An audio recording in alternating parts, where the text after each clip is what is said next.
Hivi nyinyi wanaume sasa hivi mnafeli wapi? Mwanzo mlikuwa mnatulaumu sisi kwamba wanawake wanacheza michezo, wanawake si kausha damu, wanawake si kausha kolomelo, kausha nini. Haya na nyie kulikoni?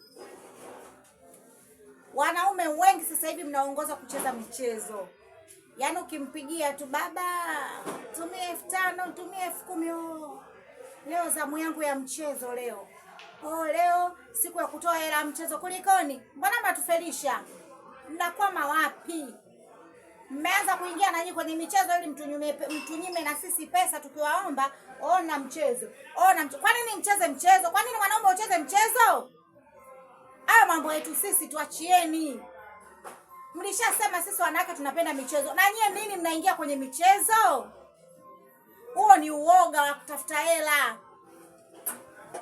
Sisi wanawake ndo tushazoea, tunacheza mchezo, tunaviekeza 200 vyetu, vile mnavyotugaia vile tunavimekimeki, tunaweka kwenye mchezo. Na nyinyi.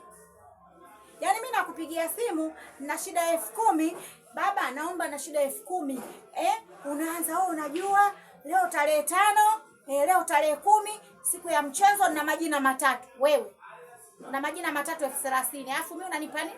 Mwenzangu, mkeo, mnafeli.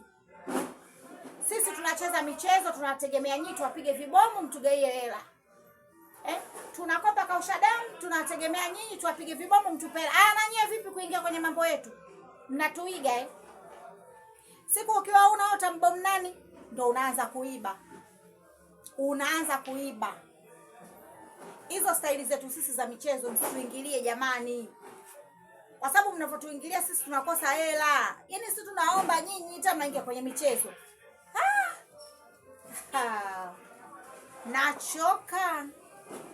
Nachoka kabisa. Acheni kucheza michezo wanaume, tuacheni sisi.